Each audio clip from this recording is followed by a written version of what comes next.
Japanese TV can be deeply disturbing. From the unsettling and suspenseful, we'll look at these moments in the form of an iceberg. Layer by layer, we'll go down deeper, where each broadcast will become more obscure and disturbing. So let's start at the tip of the iceberg. In January 1998, a young comedian named Tomoaki Hamatsu was selected by producers of the variety show Denpa Shōnen for what they called a Life of Prizes challenge. You may actually know him as his story circulated online a few years ago with the nickname Nasubi. But the creators and producers weren't satisfied with just milking Nasubi, going on to create a plethora of other shows. But for now, let's start where it all began. In Nasubi's case, the concept was simple. He would live alone in a small, unfurnished apartment and survive only on items he won from magazine sweepstakes. He was given no clothes, no contact with the outside world, and no time limit. Hidden cameras filmed everything. The producers told him he could leave once he had won 1 million yen worth of prizes. For the first week, he had nothing to eat. He survived by drinking water from a pot and eating pet food he had won. And even when he finally won a bag of rice, he had to wait another week before receiving cookware to actually cook it. The producers recorded every reaction and broadcast his progress in weekly highlight reels, narrated with upbeat music and jokes. The viewers saw his body thin, his posture collapse, and his tone of voice completely change. After more than a year in isolation, at a whopping 15 months, he finally reached his goal. But that's not where it ends. Since the broadcast became a national phenomenon, the segments drew millions of viewers, and Nasubi, meaning eggplant by the way for his long face, became a household name at the time, and the producers just couldn't afford to let it end. Nasubi was blindfolded and transported to another location by the producers, only to be told to repeat the grueling 15-month process, but in Korea. This time he needed to earn enough money in prizes to buy his plane ticket home. Now, to your and my surprise, it might be nice to know that Nasubi actually got insanely good at winning the sweepstakes and managed to buy his ticket home in roughly 3 to 4 months. In later interviews, Nasubi said that he did not know the show was airing when he started, and he believed it was actually an audition at first. When he was released, he could barely speak to others. He described the experience as disorientating and said he needed time to learn basic social habits again.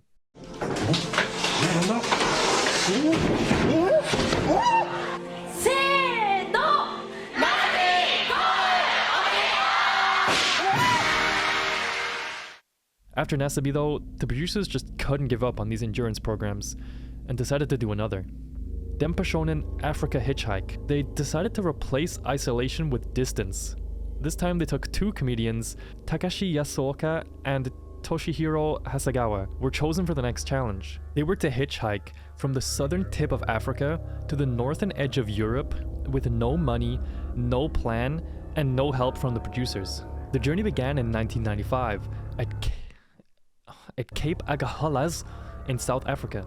The crew told them their final destination was Nordkapp, Norway.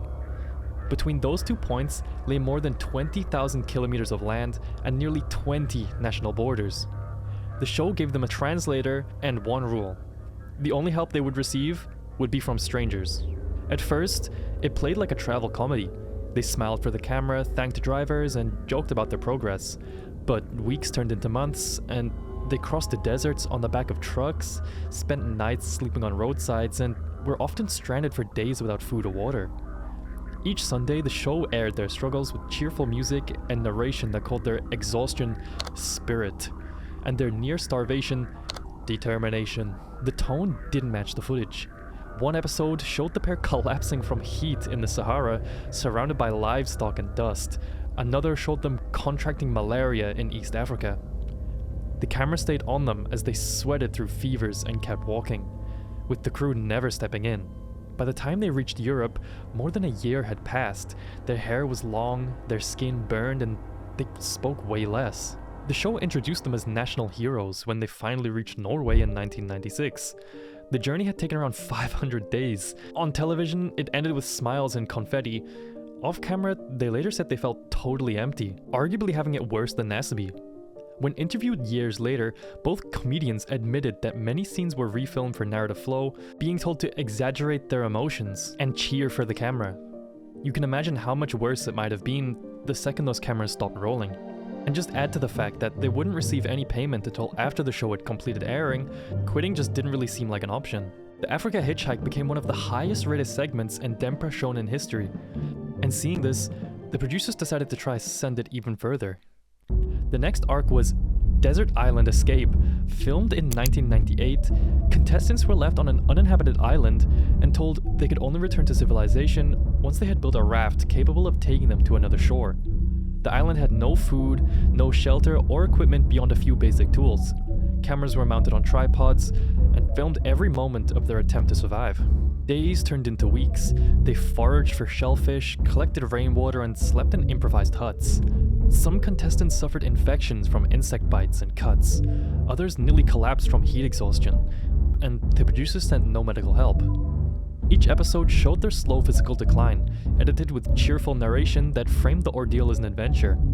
When they finally managed to lash together a raft, the men looked skeletal, and the final scenes of the show showed them paddling into open water, half victory, half exhaustion. The show continued to expand, with in 1998, Denpa Shōnen launched Around the World Hitchhike, a spiritual sequel to Africa Hitchhike, with the new contestants were ordered to travel around the entire planet by hitchhiking. With no money and no set routes, they lived on the generosity of strangers, sleeping in cars, fields, and bus stations across multiple continents. At one point, one contestant broke down on camera begging to return home, with the producers refusing. The final iteration arrived in 2001, Japanese Reform Project. Contestants were subjected to social experiments designed to improve them as citizens. They lived in isolation, performed repetitive labor, and followed arbitrary rules set by unseen producers.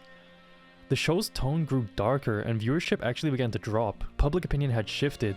What once seemed funny now looked incredibly cruel. By the early 2000s, Denpa Shōnen had become a national controversy. The network defended it as satire, but behind the scenes, multiple participants reported psychological trauma. And finally, after a flood of complaints and falling ratings, Denpa Shōnen was quietly cancelled. Aum Shinrikyō on TV. Before the 1995 Tokyo subway siren attack, Aum Shinrikyō was a religious group garnering serious media attention. It was a frequent guest on Japanese television, where their leader, Shoko Asahara, appeared on talk shows, variety programs, and news debates throughout the late 1980s and early 1990s.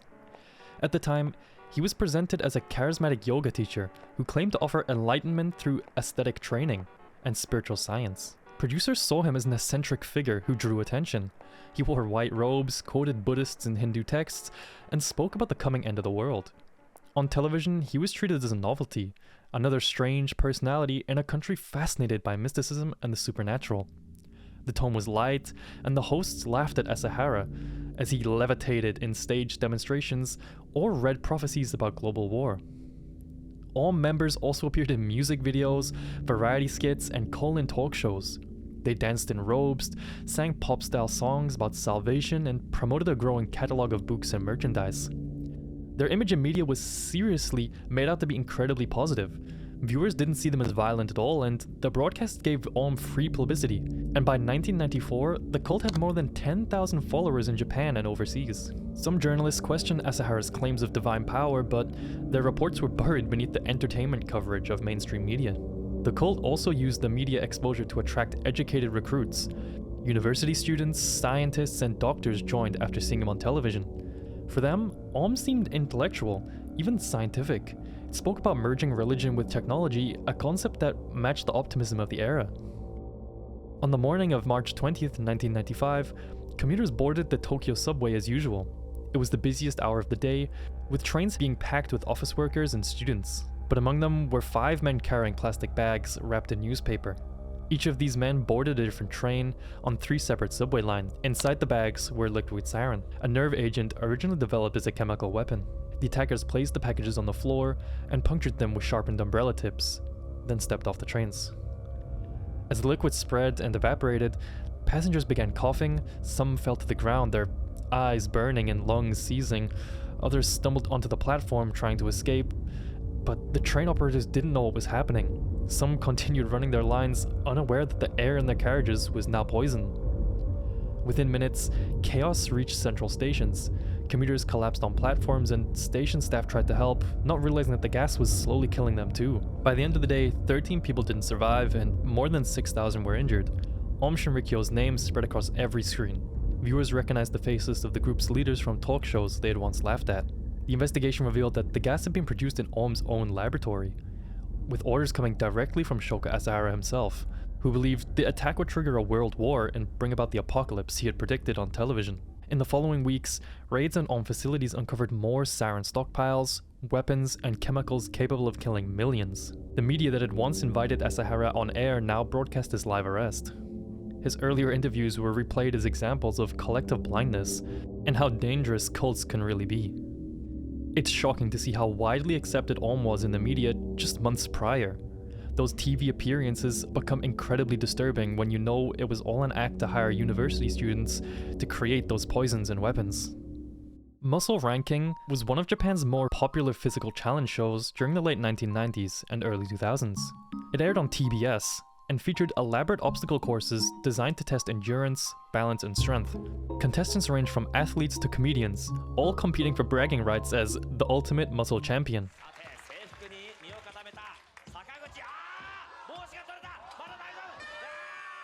But this show pushed the physical risks even further. Each episode showcased increasingly dangerous stunts, climbing walls slicked with oil, having to dodge giant pendulums, balancing on narrow beams suspended over water.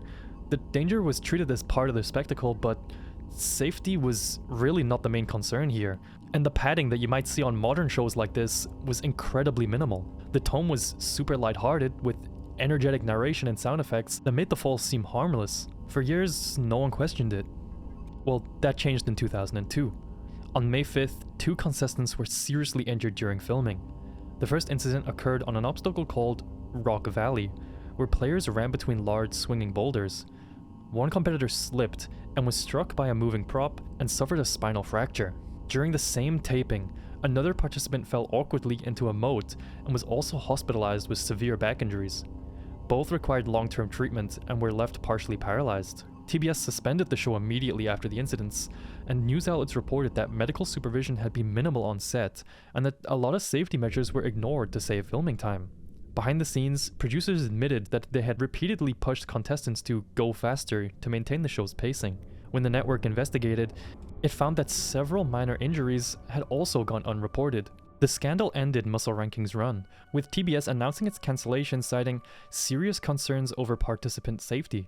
The final broadcast aired later that year, ending a series that had once drawn millions of viewers.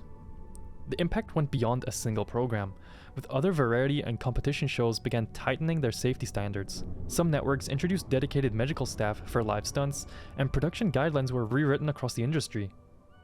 The event became a reference point in later discussions about reality TV ethics, how far entertainment can go before it crossed into negligence. Now we move into Tier 2. Starting with Honto ni Atta Noroi no Video. In 1999, Fuji TV aired the first episode of a new late-night series called Cursed Videos That Really Happened. It opened with a simple premise: anonymous tapes sent to the producers, each showing something strange that couldn't be explained. The early episodes looked like documentary television. A reporter drove to the location, interviewed witnesses, and replayed the submitted clip again and again, zooming in on blurry figures or distorted faces. Audiences believed it. The footage was low quality, often shot on VHS or Hitchhike cameras, and the imperfections made it convincing. People sent in their own cursed videos, hoping to see them on television. Some came from home movies, others from wedding recordings, abandoned buildings, or security footage. By the early 2000s, Noroi no Video had become a subculture of its own, part horror, part urban legend, and part archive fear. One of its most infamous segments focused on the Inokashira Park dismemberment case. In 1994, human remains were found scattered across a park in Tokyo. Years later, the show claimed to have received a tape near the site. The clip showed a group of teenagers filming at night, laughing until the camera caught a shadow behind the trees.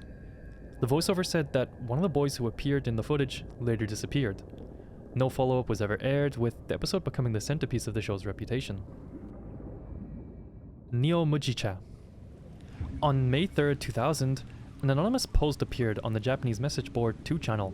It read, "I'm going to hijack a bus." The username was Neomugicha, meaning no barley tea.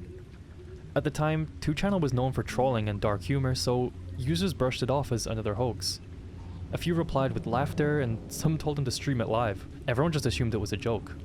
However, that afternoon, a 17-year-old boy boarded a bus, number 2103 in Fukuoka City. He was carrying a kitchen knife and a container of gasoline. When the bus reached Tenjin Station, he pulled out the weapon and took the passengers hostage. The driver stopped the bus, and the boy demanded police stay away. One passenger who tried to intervene was... Another was wounded when he tried to escape through a window. Within an hour, local television crews arrived. They surrounded the area, broadcasting live from only meters away. By evening, all major networks had cut to rolling the coverage. Cameras zoomed in on the bus door, showing movement inside. Occasionally, the curtains shifted and someone could be seen crying. Reporters described what they were seeing in real time, completely unaware that the attacker had a small television inside the vehicle with him, so he could watch everything they were saying. The standoff lasted through the night. Police negotiators spoke with him by using a megaphone, asking him to release the hostages. The boy shouted back that he had gasoline and would ignite it if anyone approached. Around 8 AM, after more than 15 hours, a special police unit stormed the bus. The broadcast showed flashes of movement and the sound of shouting. Moments later, the boy was arrested, with one woman succumbing to her injuries. When his age was revealed, the networks cut his name and blurred his face, but the internet already knew him as Neomugicha. His 2Channel post was still visible. People archived it, quoting his words and his spelling, even the timestamp. In the aftermath, the media faced criticism for turning the siege into a spectacle. By filming every moment, they had broadcast police tactics and even given the attacker attention in real time. 2Channel's founder, Hiroyuki Nishimura, was questioned over whether the site bore responsibility for not removing the threat. What do you think he's gonna do though? Why are they mad at him? Be for real. They removed the post, he's still gonna do it anyway. The kid probably wouldn't even know the post was deleted. He'd be on the bus already. The incident became known as the Fukuoka bus hijacking. It changed how Japan viewed both the internet and live television. Copycats appeared under new names, Neo Oolong Tea, Neo Coke, posting their own threads for attention, and the term Neomugicha entered online slang for a shorthand of time, as a way to mean, this post might be deadly. In 2003, Fuji TV aired a strange late-night program called Hoso Kinshi, translated as Banned Broadcast. It was presented as a compilation of television segments that were supposedly too disturbing to air. Each episode opened with a warning and a countdown, as if the footage had been recovered from the network's own archives. And what followed didn't look like fiction, but like an unfinished news report. The first installment began with a single premise: a local documentary crew filming a profile on a suburban family. The footage was rough, full of mistakes and awkward cuts. The mother smiled too long, the father avoided the camera, and every shot felt slightly off. Midway through, a jump cut revealed inconsistencies. People standing in places they shouldn't be, a background object moving between takes. The editing itself became the story, with viewers realizing something inside the footage wasn't supposed to be seen. Later, an editor within the episode discovered a subliminal image hidden in a single frame. The tone shifted from slice-of-life documentary to psychological horror. The narration grew erratic, describing how the producers began investigating their own video. By the end of the episode, it implied that the family had been involved in a murder, and that the proof had been accidentally captured by Fuji TV cameras. When it aired, many viewers thought it was a genuine broadcast error. The style mimicked real documentary editing, with no music cues or transitions, and just handheld cameras and production logs shown on screen. Only after the credits did the names of the actors appear, revealing that the entire program was staged. But by then, the damage was already done. The realism blurred the line between lost footage and staged confession. The broadcast company had people calling in, spooked out of their minds, thinking it was genuinely real. Over time, Banned from Broadcast gained a cult status in Japan's horror community. Pirated DVDs and partial uploads circulated on Nico Nico and YouTube. Viewers dissected the editing frame by frame, searching for hidden messages and coded text. Some claimed later episodes were real, recorded independently by copycat creators who never credited Fuji TV. The series stopped without announcement in 2008. Fuji never explained why. Officially, the network refers to it as Fictional Documentary Project, but the channel no longer includes it in retrospective listings, with its episodes mostly surviving through home recordings and fan archives. 2 decades later, banned from broadcast still appears in lost media circles and horror wikis. It's a shame that such an innovative project was lost to time. Welcome to Tier 3. Here we're going to be looking at some more serious cases, so let's get started. In March 1984, a criminal group calling itself the Monster with 21 Faces began terrorizing Japan's food companies. Their campaign started with the kidnapping of Katsuhi, the president of the confectionery giant Glico. Masked men broke into his home, bound his family, and took him to a warehouse near Osaka. 3 days later he escaped. No ransom was ever paid, but a letter soon arrived at Glico headquarters saying, "We have taken your president, we will strike again." Soon after, supermarkets across Japan began receiving threats.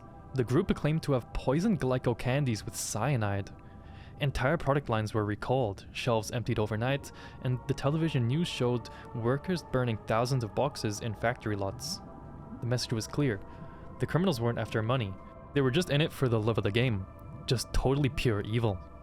Over the next year, they sent dozens of letters to police and newspapers, mocking the investigation and signing each one with the name The Monster with 21 Faces. They wrote in detail about police movements, taunted detectives by name, and warned that new victims were next. The letters were read aloud on nightly news, and the anchors debated whether to continue airing them. The group seemed to be watching television as closely as everyone else. In June 1984, security cameras captured a man in a baseball cap placing boxes near a store that sold Glico products. He was believed to be planting poisoned candy. The boxes he placed near Glico distribution points were thought to contain cyanide-laced products, part of the group's threat to contaminate stores nationwide. And when the police opened them, the labels read, "Danger, contains toxins." The footage became the center of the investigation, with the only visual trace of the group.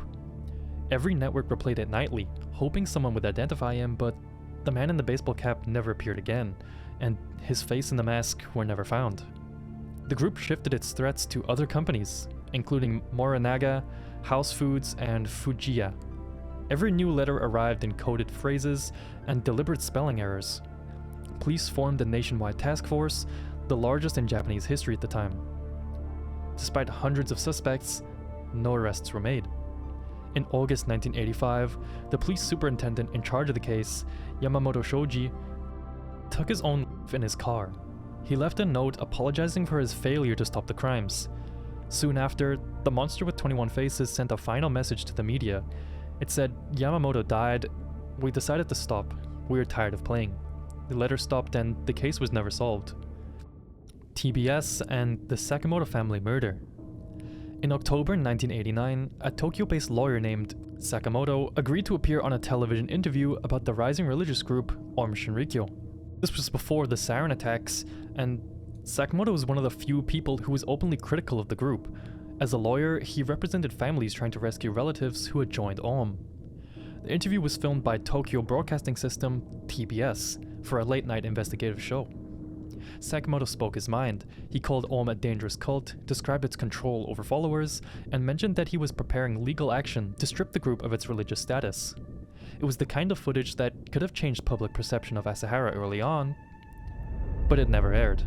Before the program was broadcast, Aum members learned about the interview, and according to court testimony given by former cult members, TBS staff privately showed the unedited tape to Aum representatives in order to hear their side of the story. This was done without Sakamoto's consent, and after the recording, Aum demanded the segment be cancelled, with the network complying, which resulted in the interview being completely pulled from the lineup. A few days later, on the night of November 3rd, 1989, Sakamoto, his wife Satoko, and their 1-year-old son disappeared from their home in Yokohama. The apartment showed signs of a struggle, but no one knew where they had gone. At first, police suspected they had gone into hiding due to threats from the cult, but they could never imagine the cult themselves being actually involved, with the Aum cult going on to send letters denying involvement and mocking investigators.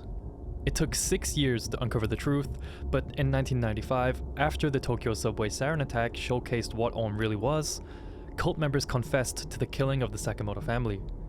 They had broken into the home and taken them.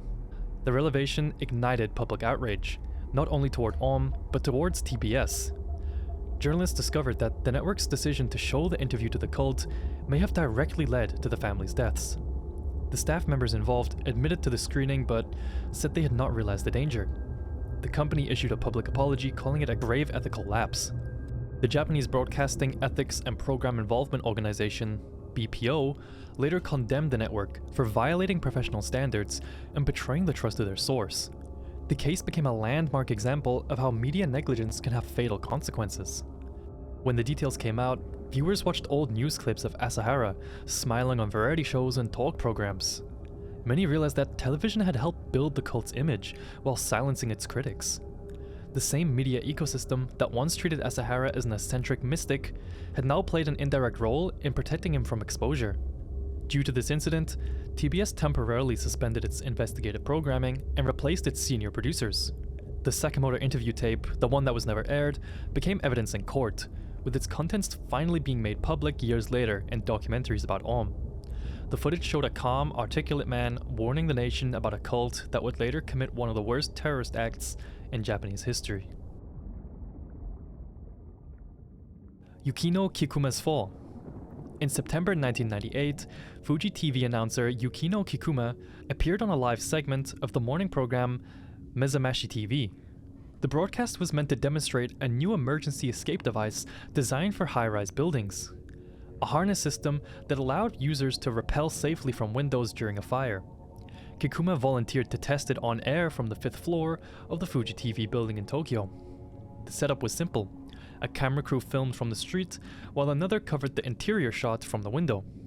The device was secured to a metal anchor, and Kikuma, dressed in casual clothing, smiled as the host introduced the demonstration. She stepped onto the ledge, attached the harness, and leaned forward for the descent, only for the rope to give way almost immediately. Viewers watched as she fell roughly 13 meters to the ground.